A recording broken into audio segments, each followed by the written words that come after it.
Hello, movie lovers, and welcome to our trailer reaction for Paint. This is my good friend, Frenchie. That's right. So what do you have to say about Owen Wilson being a Bob Ross in a sense? I mean, like, on paper, my brain hurts when I think of Owen Wilson as Bob Ross. Maybe he really is into Bob Ross and he knows him in and out and how to do it. But Owen Wilson has this distinguished voice that does not fit with Bob Ross. That being said, I'm really curious to see the tone of this. This is very serious, very in depth.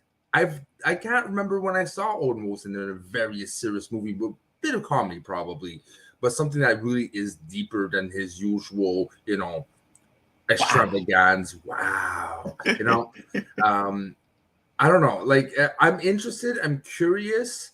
There's a lot of interesting biopics getting more and more out there, especially with streaming services, and it permits a lot of things. Is this a streaming service movie or this is direct to cinema? This looks like it's on IFC. This is actually the studio of IFC. So I'm thinking this is going to be a movie, like you would actually go to the theaters to see.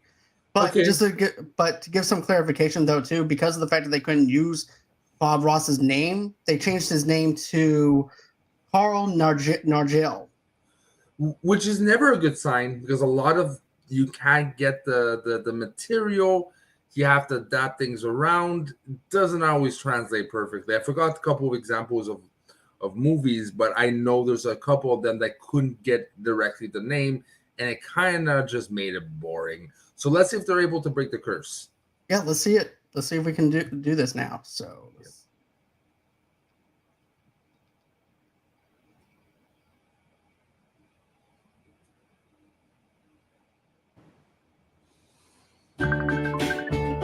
It's hard not to feel a little lost as we begin. Just take it all in. When's the last time you heard someone say something that interesting? There is nothing like having the one you hold dearest nearest when the world turns cold. Thanks for going to a special place with me, Carl Nargle. I'm always moving forward, just on to the next. Don't let fame bring out the worst in you. I want to taste the cheese. How is everything? It's good. Good thing. Great thing. Hi, friends, and welcome to Paint with Ambrosia. It takes paint to a whole new place. You're entitled to your favorite TV show. It's what makes this country great.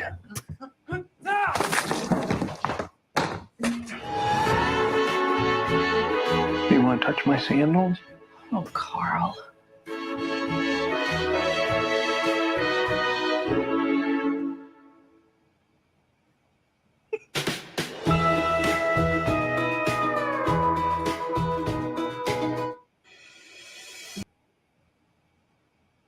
Okay.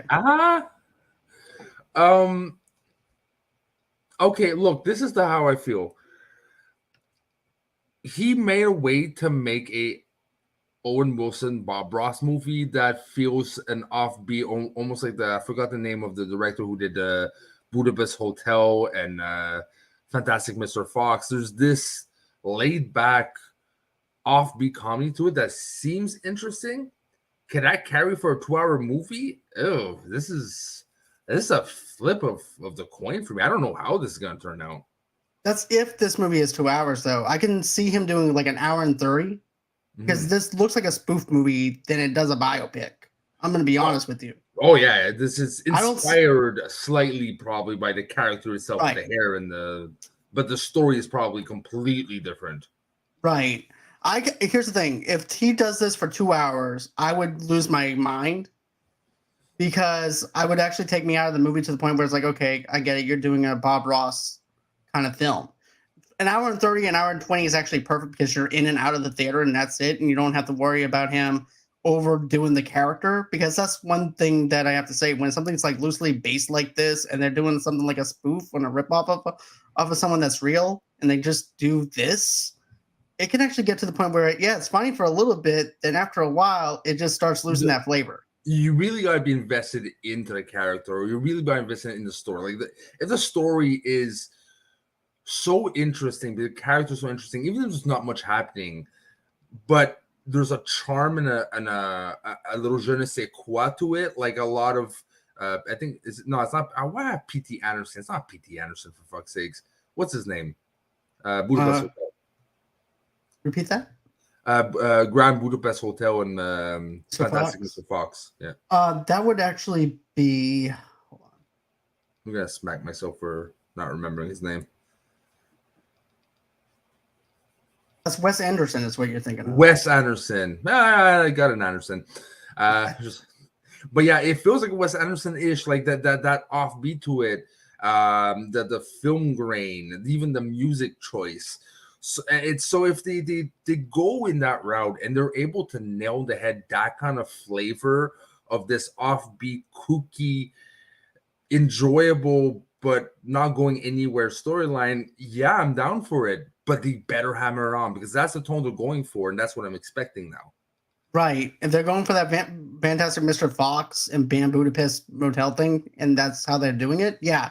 But don't try and change your tone or anything like that by trying to make it serious, like in the middle of the film. By then, it's too late, and then you lose people, and then you lose the identity of what the movie actually was setting up at the beginning. That's going to be a challenge if you're able to not have brilliant sparks of Anderson, but have a throughout feeling, a continuous charm all along, and not losing that voice. But yeah, okay, so look, my anticipation level, surprisingly, I'm going to give this a 6.5. I'm going to give this at least a 5.8 for me. It's All like right. I'm there in the middle, but at the same time, it's like, what am I getting? What is the tone? Okay. All right. So another movie to review eventually, my man. Yep. And so anyways, guys, are you guys excited about the movie Paint with Owen Wilson doing this Bob Ross kind of feel to it? Tell us in the comments below on what you think of it. Or do you just picture Owen Wilson as, wow? So tell us in the comments below on what you think. And if you want to comment with, wow, go ahead. So don't forget to smash that like button. Don't forget to smash that subscribe button. And always until next time, wow.